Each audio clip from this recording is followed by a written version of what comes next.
This is Uncommonly Remarkable. We have surprisingly casual discussions about the lives and notable accomplishments of community leaders, entrepreneurs, and everyday folks like you and me. Think of this podcast as an opportunity to learn something new and to pick up on an entrepreneurial tip or two through open conversation. I'm Artis Beatty. I'm a doctor of optometry and the chief medical officer for My Eye Doctor OD. Though we will inevitably touch on topics within my area of expertise, the opinions and conversations held here are separate from my work with My Eye Doctor. Welcome to the show. Today on Uncommonly Remarkable, I'm joined by PJ Glassy, founder of XGYM and creator of a radically different approach to fitness. PJ has taken exercise science, psychology, and years of experimentation to design a 21-minute workout that delivers the results of hours in the gym. We talk about his brain type test, why traditional sets and reps are outdated, his time as a top US tower runner, and the 5 keys to protecting your brain health. This episode is packed with insights for anyone who wants to train smarter, not longer. Ladies, gentlemen, all you remarkable people, please welcome PJ to the show. PJ, welcome to the show. I cannot tell you how cool it is to actually get to talk to you. You know, you're a pretty famous guy. And so when we got the opportunity to have you on the show, I was really excited for it. I think we're going to have a great conversation today. Yeah, thanks. I'm equally excited. The topics on your past podcasts are right up my alley. So we had a lot to talk about, and it's going to be a really fun time. Well, man, you know, we've spent a lot of time over the course of the last several months really honing in on some physical health and mental health. We've talked a little bit about self-improvement, how we can be the best versions of ourselves, all things that I think are within the scope of things that you talk about and really are an expert in. So why don't you tell us a little bit about who you are and what you do today, and we'll kind of go from there. Yeah. Well, I have a gym. It's called the XGYM, XGYM.com, and I've had it since 1998. And so it's been a nice long road, a lot of fun. And I am now the oldest gym in the Pacific Northwest as far as, personal training studios and small group training goes. And it's mainly because I'm stubborn. And so I think, any entrepreneur that makes it past that first year or so, where 90% fail has to be pretty stubborn, because we're all That's optimists. Fair. Yeah. And so we do napkin math, and then we jump into this business, and then we think it's going to turn out even better than our napkin math. And then it's like, oh, it's not turning out like that at all, but I'm going to make it work. And so then we just shift into first gear and grind it out. And it's been great now. We've expanded and moved, and lots of things have happened with us. And now we do a lot of online training, and we do have an app, and we have a brain type test, and there's a lot of different ways we help people now. But it's been a really fun, long journey that has taught me a lot of lessons and a lot of ups and downs. But, that's what makes you better and stronger. Yeah, you're so right about that first year in that time period, right? So, for most of the listeners, know that I am part of a large multi-unit practice, and that practice has grown really over the course of 20 years or so. Podcasting, however, is relatively still new for me, and it takes some dedication and some time, and it's like building your own business when you're doing podcasting. And that first year of, man, I don't even know if I'm doing this right, and how many people are supposed to listen to this thing. I mean, these are all the things that you learn as you're going along. And so I identify with that very, very readily. Oh, yeah. And, people don't realize, they look at people like Howard Schultz of Starbucks, and they just assume he was an overnight billionaire. But they don't know that he had one coffee shop for 15 years before anything took off, and they don't realize that the Beatles played in bars for 14 years before they, and stuff like that. They don't realize the background stuff, but that's real. That's exactly right. And it's a really good point. People pick up where they actually meet the person, right? So when people met the Beatles, most people were seeing them for the first time when they were big, right? And so all that stuff before doesn't matter as much to them as it did to the Beatles themselves. Right. So you made it actually very modest. You have a gym. So talk about XGym a little bit, because I think you're doing some things that are a little bit different than what people typically think about when it comes to fitness and what they do when they work out. Right. And so I think it's very interesting kind of to talk about those differences. It's very different. So we have a workout that takes 21 minutes and it's twice a week. And that 42 minutes a week is equivalent to about 7 hours of traditional training. And it's very non-traditional. So when people think of traditional training, they think of sets and reps like people are doing at 24-hour fitness, or they think of, kipping pull-ups and ballistic motions with heavy weights like people are doing at CrossFit. And both of those things are great. And, that's perfect for some people. But Mm-hmm. what I wanted to create is a niche for a certain kind of person, the very busy person who either doesn't have time to work out, or they just don't want to spend time working out, but they still want the results of somebody that works out for a really long time. Mm-hmm. So I started right when I graduated college. I got my degree in exercise science from SPU, Seattle Pacific University. And then I started training people out of their homes. And so I was an in-home personal trainer driving around different people's homes. And of course, they're rich people with big houses and home gyms and all that. And so it was fun to be able to test my theories and experiment on them. And they knew they were guinea pigs, Yeah. because I wanted to create a system that saves time, is safer. So, less injuries, zero if possible. And then also creates muscle definition and strength, functional strength, and endurance. So people look and feel fit, and they really are fit, without creating muscle bulk. Mm. So we're not a bodybuilding gym. If people want to get jacked, they go somewhere else. But if they want to get defined, look and feel fit, and be fit functionally especially, they come to us. And they save a bunch of time. And Mm. it's safer, so they're not getting injured all the time, like traditional training with ballistic reps. And so it took me about 10 years with them as my guinea pigs to develop my 7 methods and 30 splinter techniques to create this system. And then I opened the X Gym in 98. And then we're continuing to develop and improve. We're always experimenting. We're a gym and a lab. So we're always experimenting with stuff and biohacking everything, especially anti-aging. And because what it turns out is the busy people are in the age group of 40 to 70 years old. So because busy people come to us, that's our biggest part of our bell curve. And Mm. so we're continuing to cater to that age group. We have people in their 20s and we have people in their 90s, but the biggest part is 40 to 70. And so we continue experimenting to, make the program better for our main base. And that's who it is.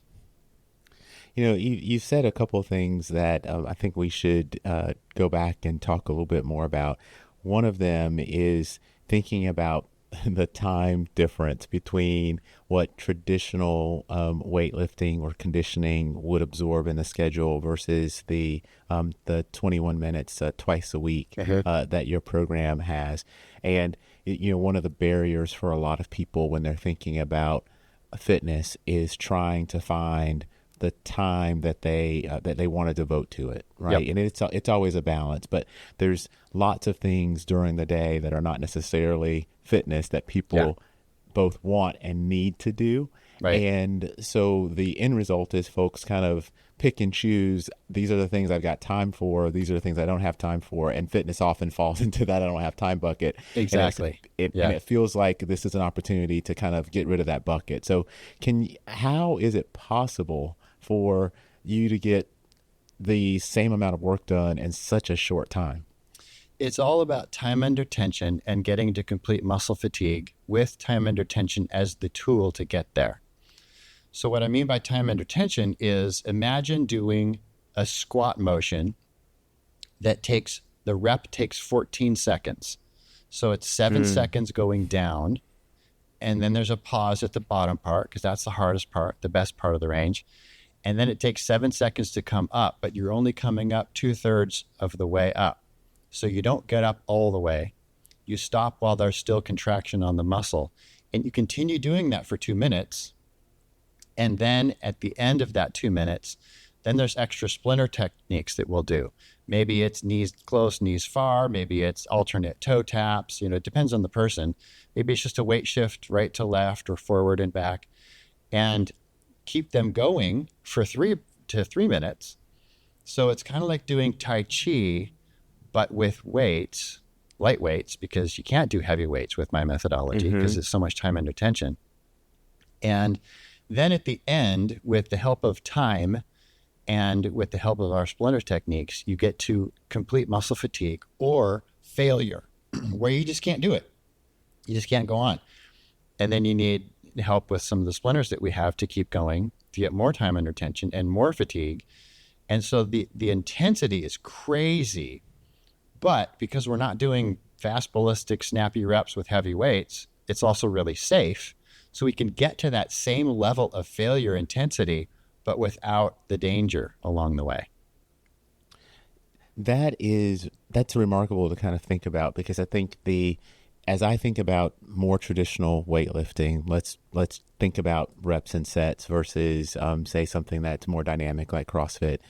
The thought is similar in that you're looking for fatigue and ultimately within 1 or 2 reps of failure to get you to the goal of hypertrophy, right?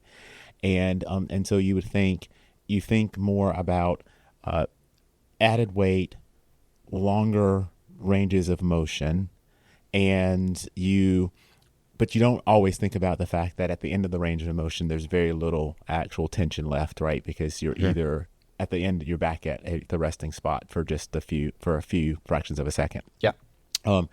And so when people are interested or you're working with people, how do you talk about the differences between the hypertrophy response and the fitness response that this seems like it gets? Because it doesn't seem like they would be the same.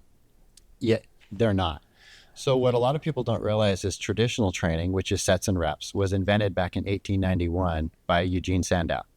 He was a famous European strongman, came to the U.S. and made a fortune doing strongman competitions and just shows, like circus shows, because he was super strong. He was also really jacked.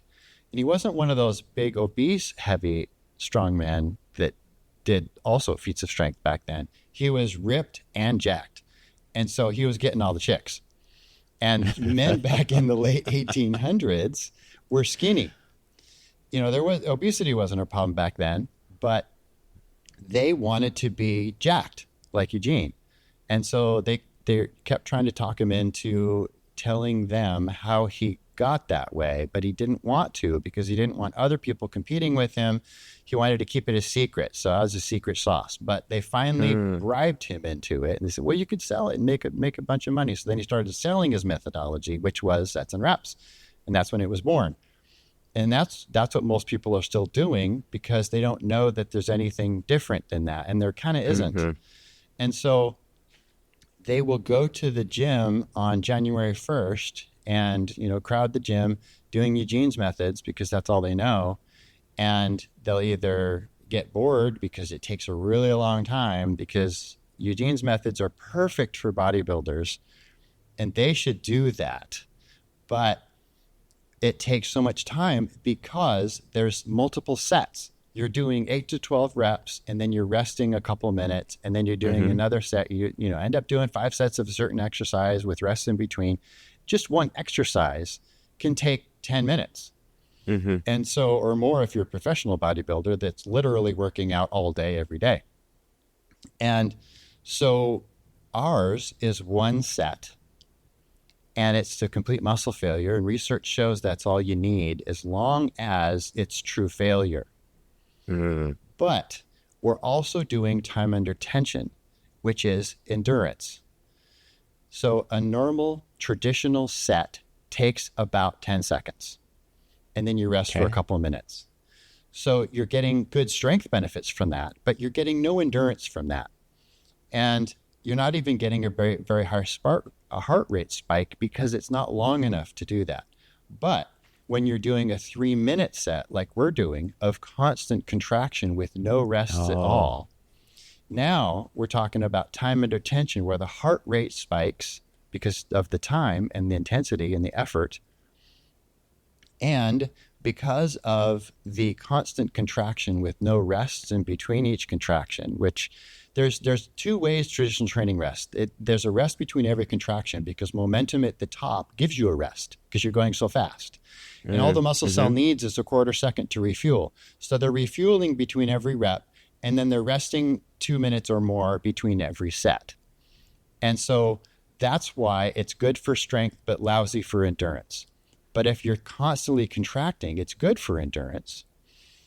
And at the end, when we fail, it's good for strength. So that's how we get both. I see. Now, what the muscle cell is trying to do is it will get bigger because it wants more tensile strength if it's a strength experience for the muscle cell. But if it's an endurance experience for the muscle cell wants to get smaller to bring the capillaries closer to the nucleus to be more efficient for endurance stuff. So since we're doing both, the muscle does neither. It doesn't get bigger in circumference and it doesn't get smaller in circumference, and it just gets denser. And so what it's still putting down the same proteins that a bodybuilder would, but in a smaller space. So the muscles become way more toned, and people are burning fat because they're adding muscle mass as far as weight goes without adding muscle girth. So our people get super dense muscles. So it's not the big, huge, puffy muscles like a bodybuilder. It's defined, dense muscles like a fitness person, but they're as strong as somebody that's bigger.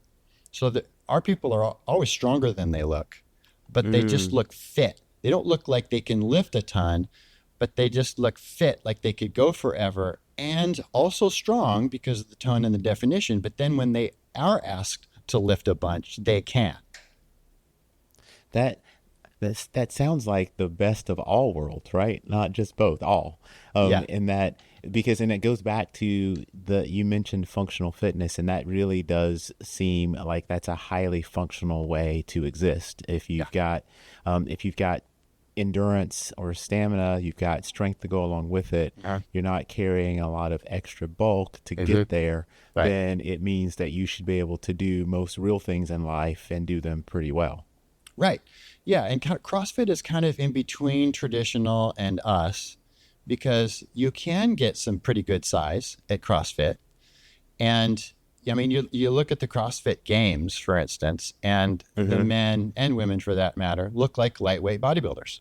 I mean, they're pretty darn jacked, but they don't look like a pro heavyweight bodybuilder.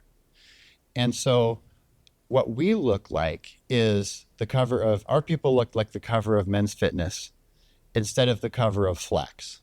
And so that's the difference. But our people are as strong as a CrossFitter without having to put in all the time that CrossFitters do.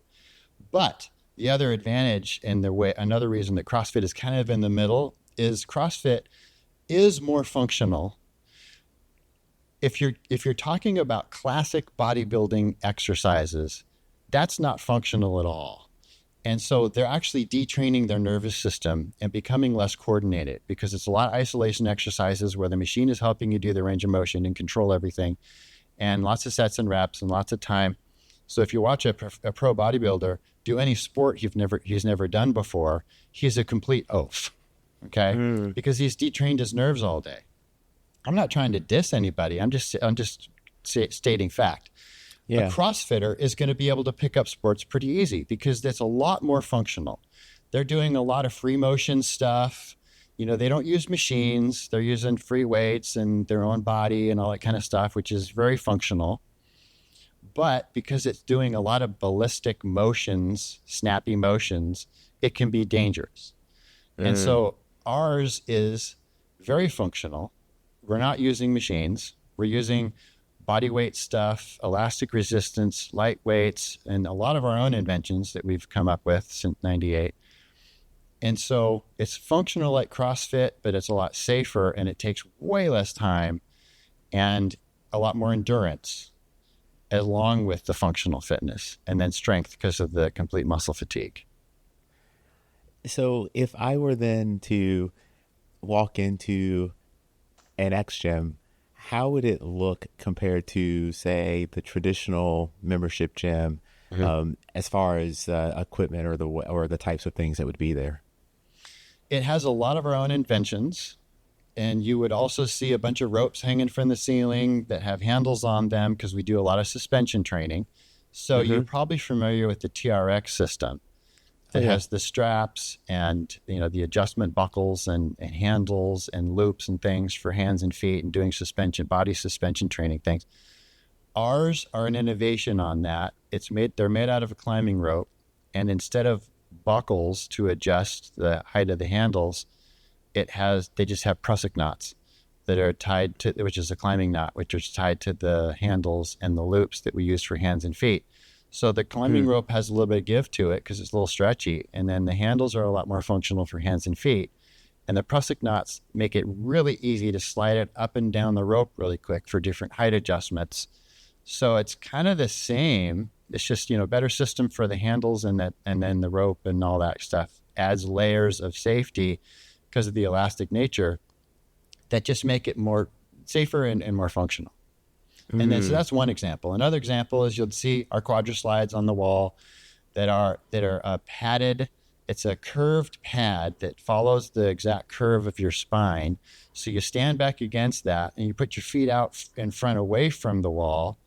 So they're a little bit out in front. And then you are slowly sliding up and down the wall, or whatever method that we're using, because only one of our methods is super slow motion. But so you're controlling motion, what amount of the method on that, and it's on a linear bearing.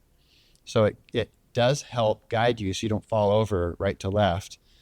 But it's essentially a closed chain exercise, but now you're getting your quads and your glutes with our time under tension, just like you would in a squat, but without the danger of the knee part and without the danger of the low back part, because you don't have a big heavy barbell on your neck leaning forward with all that weight. So it just takes all the danger out of it, but still gets the quads and the glutes in the same way. And that's just two examples. Cool. Yeah, we also have an extreme machine that's my favorite, and that's where it starts with X, of course. Yeah, XGYM X. So X, and then people scream when they use it. So we called it the Extreme machine instead of extreme. And then what that is a standard cable machine with the arms that go out, where you can take them up and down, or you can forward and back, and the cable comes out of that, so you can do lots of different exercise on it. But instead of a weight stack in the machine, it's an electric winch, and the trainer has the remote on the winch to control the direction and the speed. Oh, that's cool. Yeah, so the client is just pulling as hard as they can. They don't have to think about anything but pulling as hard as they can. And the trainer's in control of the winch, so if the form is crappy, they just stop. And they go, all right, stop, keep pulling, but stop. Now we're going to correct your spine or whatever it is that you're doing wrong. And then we can keep going. And so then because it's necessarily 100% contraction 100% of the time with no easy part in the range. That's a kind of a hack on top of our hack, where it takes like a minute and a half to get to complete muscle failure. And it feels like 10 sets of traditional training, whatever exercise you're doing. Man, first of all, I don't know that I want to do that machine. Part of me wants to do it because, it's called the screen machine. The other part's like, I don't know about doing this. So that's pretty amazing. It's all really a very interesting concept, and it feels like you've taken a combination of real world experience and kind of the educational knowledge that you had, and kind of put those things together into inventing a not only a concept, but how ways to fulfill that invention, right? And is that something that just appeals to you, just kind of thinking differently out of the box? Are you a curious kind of guy? Yes.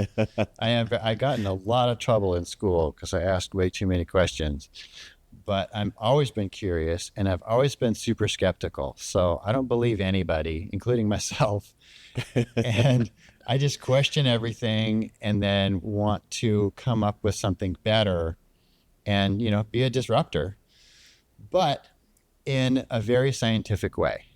Because, and the stuff that we do at XGYM, the reason it took 10 years to develop my methods because of the scientific process that I would do it. I'd come up with a great idea. I think it was the best idea in the whole world because, I'm an optimist entrepreneur. So that's how we think. So I come up with some idea and then I try it on myself first. And then if it works on me, but it usually doesn't. I mean, 90% of the ideas that I come up with that I think are just going to change the world are horrible ideas. Because when I try it myself and it fails, or I try it myself and it works, but it doesn't work on friends and family because they're the next phase. Got it. Or if it passes that phase and then it works on my trainers, great. But sometimes it fails in that phase. And then the next phase is longtime members that have been with me for a really long time that like doing new stuff. And they know we're kind of the lab and they think it's fun. And it is. And so then if it makes it through all of those layers, then we decide, is it better than what we have? Could it replace one of our methods or splinter techniques? Or is it the same? And then if it's the same but more fun, then yeah, it's better. So then we'll kick one out and put one in. So we're constantly changing and improving. But as we're changing, it's only if it's an improvement. So we look different than we did in 1998. The gym looks different and we do things differently, but it's just better. And in another 20 years, I don't know what it'll look like, but it's going to be better and it's going to be really cool. That's pretty awesome. But you didn't start out though in exercise. You started, I think, in thinking about psychology, right? Yeah, psych. And so what made the change? Like, how did you go from thinking about how people think about things to physically also helping those people? Yeah, I started SPU as a psych major thinking I was going to become a psychologist and do counseling and all that kind of stuff because, I had a knack for it just with my friends and other people all through school. And it was fun for me. But I also thought fitness was really fun. I started that in my freshman year of high school because I was a skinny guy and I didn't want to be skinny anymore. And so that fixed it. And I just really liked working out. And so I had two passions. And then as I was doing all the psychology classes, it started to dawn on me that maybe I don't want to sit around and listen to people's problems all day. And I'm sure that I would make more money as a psychologist than a fitness trainer, but I think I'd be happier as a fitness trainer. And so I switched over my senior year, which kept me there an extra year, but that's okay. And then I graduated with exercise science, but have a lot of psychology training under my belt. And health and fitness is huge into psychology. And so I still continued research and interest in psychology and used it in my training with my clients and guinea pigs. So there's a lot of psychology built into this, including coaching people through getting to complete muscle fatigue because it's hard. So coping mechanisms and things like that, we have a lot of those that we do. And even over the years, I developed my own brain type test to find out which brain type my people are. And then I can now talk to them in their language based on their brain wiring. Because the biggest problem you see is traditional trainers out there giving their clients nutrition or health advice that doesn't work for them, but it works for the trainer. The trainer has found out what works for them kind of by accident over time, trying different things. And they assume now that all that stuff is going to work for everybody else. So they give that advice to their client and there's different brain types. So there's an 80% chance their client is going to come back to them and say, hey, I don't know what's wrong with me. I just can't do what you told me to do.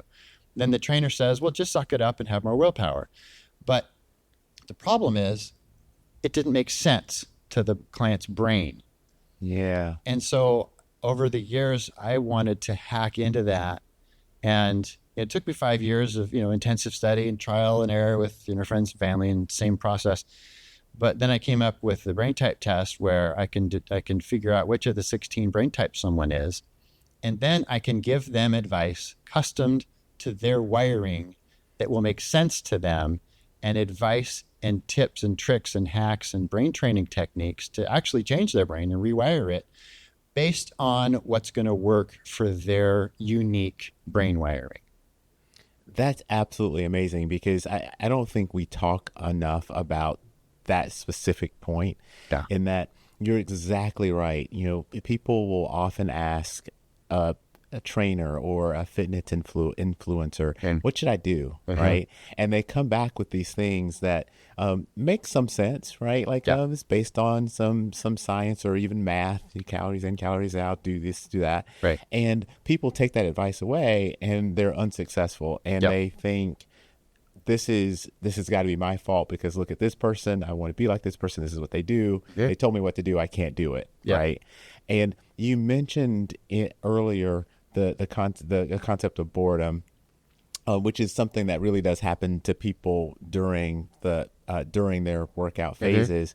And so understanding brain types, that just seems like a really big unlock for people to get over this hump that is sometimes very difficult for them. Right. It's huge. And it's really the only way to get over the hump, because there's those speed bumps and getting over humps and even walls and hurdles that, and they're struggling and they don't know why they're struggling. And they say, they then start asking questions. Gosh, what's wrong with me? There's nothing wrong with you. It's just that doesn't make sense for you, and you shouldn't do that. There's, you can go on YouTube and you can Google or YouTube search something, what's the best way to eat, and what's the best way to burn visceral fat, something like this, even a specific question like that. And you're going to get the whole range gamut. You're going to get so many people saying different things. And there's going to be a common thread or two, but there's going to be vastly different advice between people. And you go, well, how do I figure out how do I disseminate all this information? How do I figure out what's really going to work for me? Well, that's what my brain type test is for. So it boils it down, and it saves a whole bunch of time to figure out their wiring, and then specifically what's going to make sense to them as far as goals, motivation, nutrition, hurdles, roadblocks, overcoming, issues that may make them quit or give up and all that kind of stuff. I think that this is one of those things that is just extremely interesting to me in particular, because, you hear this debate sometimes around motivation versus consistency, right? Yeah. And some of that is setting a goal and looking to achieve that goal. Some of it is the journey to get to the goal. And you're kind of thinking about establishing lifestyle habits kind of versus doing something because you think it's going to achieve the thing you want, right? And so when you start to think about all of those things, particularly the motivation versus consistency piece, like how do you think about it, and how do you start to have those discussions? Because a lot of people, I would imagine, as they're starting their journey, have to try to establish real life, real reasons that they're going to continue to train. Yeah. So it's really about discipline more than motivation, and forming habits and routines based on discipline. And it doesn't take much to get started. I tell everybody to start small, but it's not about motivation. Anybody can get motivated. You can go to a Tony Robbins seminar and get motivated, and that will probably last for a day or two where you're really fired up and blah, blah, blah. Or you can go to the gym on January 1st and maybe you listened to Tony Robbins and got fired up about fitness, and now you're on fire. And January 2nd, you're still on fire. And January 3rd, you're starting to become a little bit disillusioned. And January 4th, gosh, this is taking kind of, and the motivation is worn off. So it's really about writing down your goals, writing down your why, posting it, and then starting small. So if somebody Mm. says, well, I want to get fit, why? Well, I want to look better. Why? Well, because, I want to be more attractive to dating or to my wife. Why? And then you keep asking why until you ran out of answers, and there's your why. So you post that, and then you start by walking around your house, and you make that a daily habit.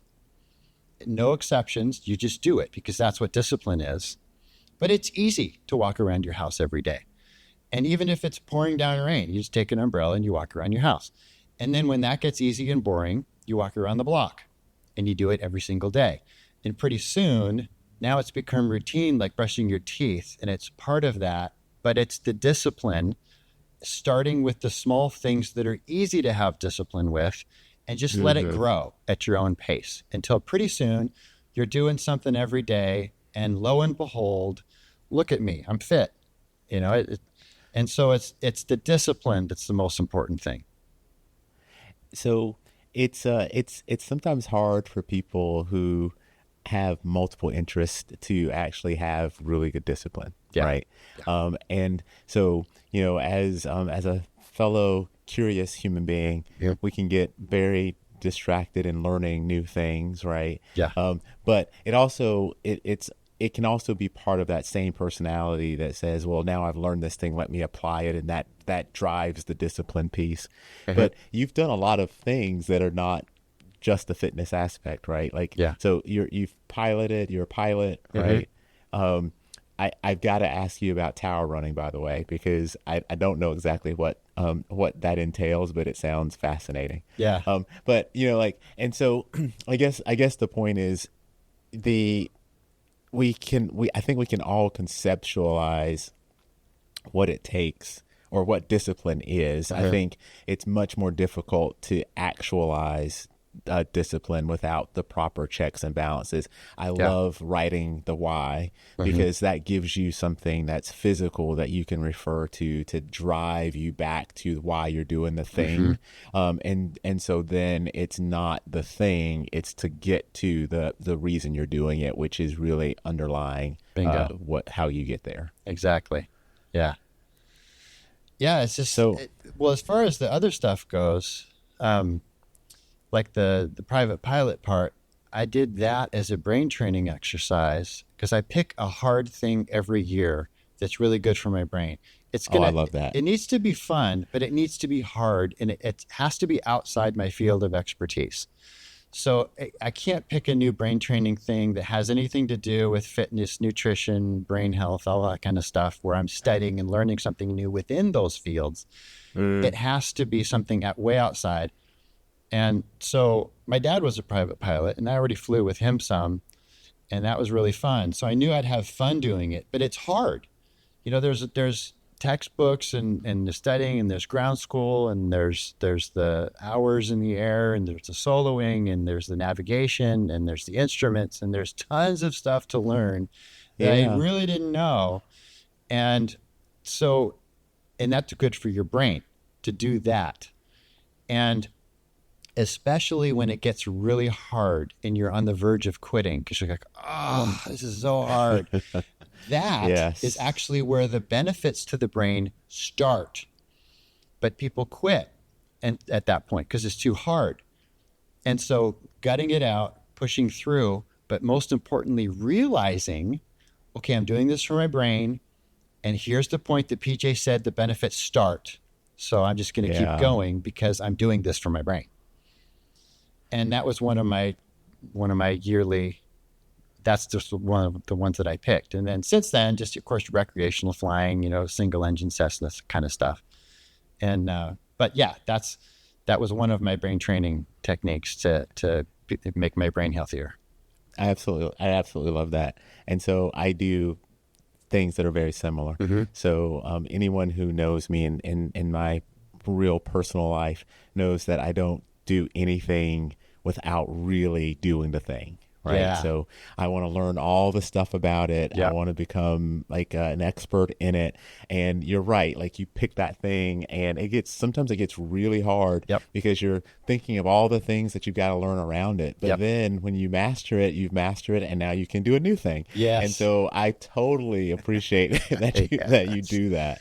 You Yes. know, that and brain health is one of those things where I think people take brain health for Hmm. granted until they've actually got brain health symptoms themselves, Yep. or they have a loved one that does, Yep. right? Right. And so keeping yourself mentally sharp Hmm. is one of those things that is extremely important. Hmm. And we didn't talk about biohacking, but there's a lot of research out there about just this topic, and like some of the things that are maybe important or influential to continued brain health. I mean, Hmm. we're hearing a lot now about creatine and the amount of creatine that Hmm. could be a good amount to use in order to keep brain health Hmm. where it should be. But talk to me a little bit about, since we were talking about your clients, are there things that you recommend for them to be thinking about in that 40 to 70 year range, physically or for their brain health, that you think are good ideas? Oh gosh, yes. Yeah, and I have a post on it. If people go to xgym.com and just type in the word dementia, then they will come to the page where, well, there's a couple posts, but the one about Alzheimer's, because my mom came up, came down with early onset Alzheimer's, and it was in the year 2000 when she was diagnosed. And so back then, we didn't really know enough to help people with Alzheimer's, and so she passed in 2005. But Oh, sorry for yeah, your loss. thanks. But I never stopped studying it. And since then, I've learned that it can not only be slowed down, but stopped and even prevented or reversed. And Mm, so it's amazing how fast the knowledge has improved. And there's dozens of things that you can do to reverse it and prevent it. And all. I boiled it down to my top five okay. for people to be able, just to make it simple. And the first one is oxygen to the brain. So Mm, that is important because oxygen is amazing for brain health. And it's the number one thing, far and away, way better. It's number two is a distant second. Number two is nutrition. Of course, you got to eat right and do the right kind of foods and omega 3s and all that kind of stuff. And then sleep. You got to get good sleep and quality sleep and enough sleep. And then relationships, really good quality, close relationships are huge. And then mm, learning new things. So those are the top five. But um, that's basically what I tell people is to make sure that you're doing at least these five things and really being really diligent. And then people who are caregivers to somebody with Alzheimer's, then it's important to um, help them with these things or any kind of dementia, because all five of mhm, these works for any kind of dementia. And they're very different, but only in the fact that people with Alzheimer's tend to be more resistant to change. So they're mhm. harder to help and to get them to with new habits and stuff. And the people with just age related dementia are much more open to change. So they're a little easier to work with. But, everybody, it's doable for everybody. And those are the things that I typically recommend because a lot of people do ask, they don't have dementia, but Yeah. they don't want to get it. And so, No. what do I do? Well, here's a post. Let's start with these five things. Well, I will try to link directly to that from the blog post in the Mm-hmm. description of the episode, so people can actually take a peek at that. Yeah. So, so now my curiosity is around this tower running thing. Yeah. So, can you explain what tower running is? And Mm-hmm. from what I understand, you're like a big deal, like a tower running champ when it comes it comes to this. Well, yeah. So I did tower running competitively for a decade. And Wow. in that time, I was in the top 5 or the top 10 for 5 of those 10 years, top 10 in the US. And because I was able to biohack and exercise hack and method hack how to do it most efficiently, as an exercise scientist, it was easy for me. And so I wasn't doing it like everybody else was doing, and I wasn't training like everybody else, and it just got more efficient. And so I got pretty good at it. And it's essentially, it's just running up the inside stairwells of skyscrapers. So, Willis Tower is 103 floors, and that's the tallest one around here in the US. And that is, accessible for a tower run. And then down to short ones, like 20 floors, and those are sprints. And you get points for, how you do in these different races and how many races you do. Just kind of like any other sport, you have to be involved and be doing it a lot to be on the leaderboards. And then, so I would be, top 5 most of the races that I was That's doing. amazing. And doing as many as I could, and hacking technique a lot. So, the tower running sport is full of amateurs. We don't get paid to do it. We actually pay to do it. It's a very expensive sport to do because you're traveling and there's entry fees and all that stuff. And it's not, people haven't really heard of it. We tell people it's the hardest sport you never heard of because it's super hard, but it's not famous enough to get sponsors and things like that. So it's super expensive. So there's no such thing as a professional tower runner. So because it's an amateur sport, everybody's really nice. Because, once it's a professional sport and there's money involved, then people get nasty and competitive and all. But people are nice. So we're sharing, techniques and stories and tips and tricks and stuff like that, and helping each other get better and encouraging each other on. So it's a super fun sport. And wow. Yeah. I've never heard of tower running, but do you know that I travel a lot for work. I'm on the road quite a bit, and my backup plan is always to climb the stairwells in hotels. Yep. So, if you're in a 50-story hotel, you've got a very nice stairwell that you can climb. And so I will do that if I can't do anything else. So who knew there were people who were paying money to do that very fast? So. Yes, exactly. And another reason I chose it is because not just for the intensity and how hard it is, but also because how safe it is on the knees. Because when you're going up, it's super low impact. Yeah. When you're going down, it's high impact. But when you're doing tower running, you actually take the elevator down. So you're only up with this sport. So it's a very low impact sport, very safe, but very hard. And so just pro tip for you, when you're doing these, take the elevator to the highest floor of the hotel that you can access. Then you go to the stair. First of all, you pick the stairwell you want to climb up. So you go down and you find, maybe it's on your floor, maybe it's down at the bottom. Pick an accessible stairwell and notice what number it says on the wall, which stairwell it is. Then take the elevator to the top and then go find that stairwell. And then it's best if you have someone on the other side to make sure it doesn't close and lock shut. But then, or if it does, if you don't have somebody, just open the door, get inside the stairwell and see if the knob works. Because sometimes the stairwells will lock shut. Yes. And then if it does, great, you can get out. If it doesn't, then you take some masking, or you take some duct tape and you tape it open, and then you take the elevator back down. And now you get to go up, and you can go out that door and take the elevator down as many times up, elevator down as you want, which is amazing workout without the impact on your joints. I love it. I love it. So, I really am interested in just how you were able to go from the one gym with a client list to more than one gym and growing a client list, because it sounds like you have an amazing technique, right? And but there's a lot of things along the way that drive you from experimenting with people in their home gyms to having a gym to having more than one gym and hundreds of people doing the program.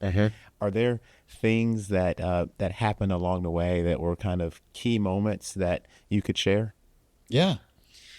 Well, first of all, I was up to 3 gyms, and that was great. But then life drama, divorce, splitting up the gyms, all that kind of stuff. And then one of the gyms failed.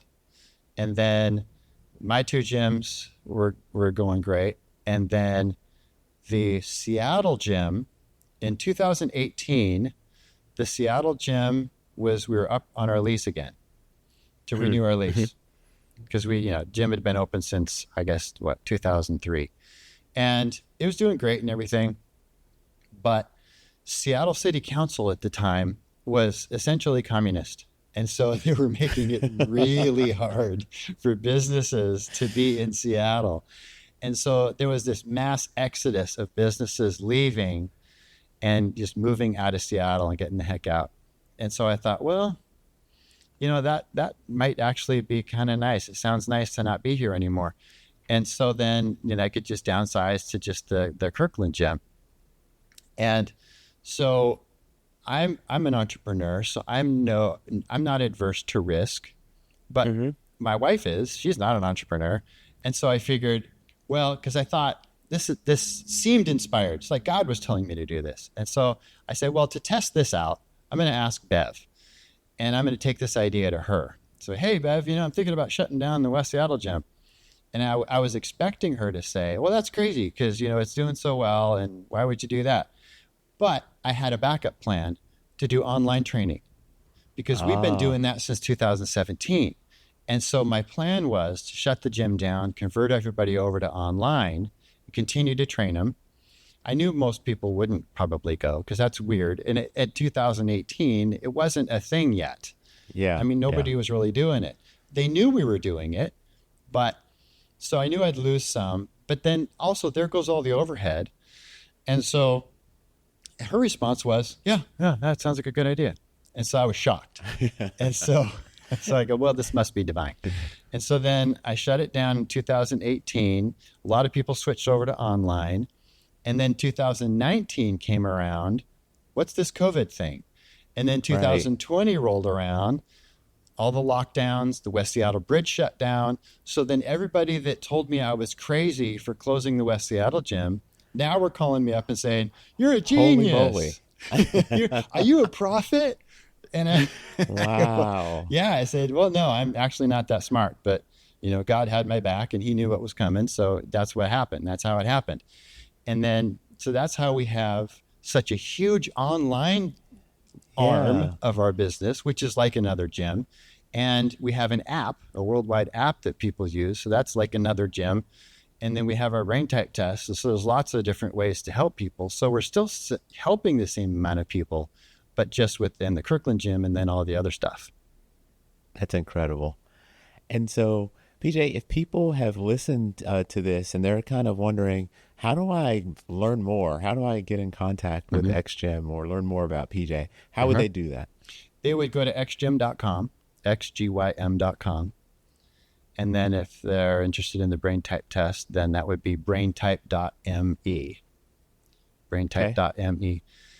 And that's really it, just those 2 things, because then all, the social links are on xgym.com. And so it's easy to find out, how to get in contact and all that stuff.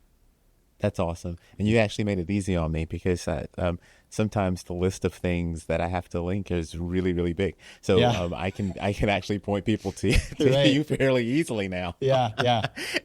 And they'll also see my book, on xgym.com. So if they wanted to get that too.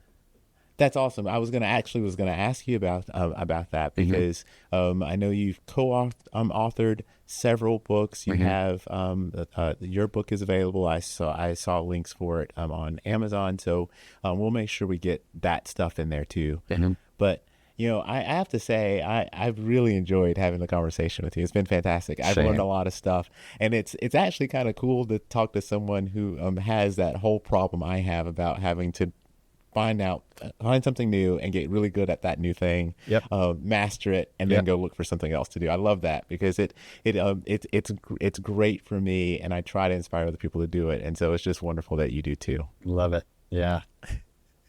Well, thank you so much for spending part of your day with me. And I look forward to just following your growth and success and learning more about you. Yeah. Thank you so much. I had a blast talking with you. If you've made it this far, then I have to thank you for your time. I hope you've learned something new and enjoyed listening to the discussion as much as I enjoyed having it. I'd love to hear from you about the show because we're working really hard to bring you great content, and the feedback really helps us get better. If you like what you've heard or watched, for those of you who are streaming out on YouTube, then take a split second to give us a thumbs up or a like. It really helps other people like you find the show too. And no one likes to miss out on the good stuff. So go ahead and subscribe and hit the notification bell so you don't have to wonder when or if there's a new episode. And until next time, stay remarkable.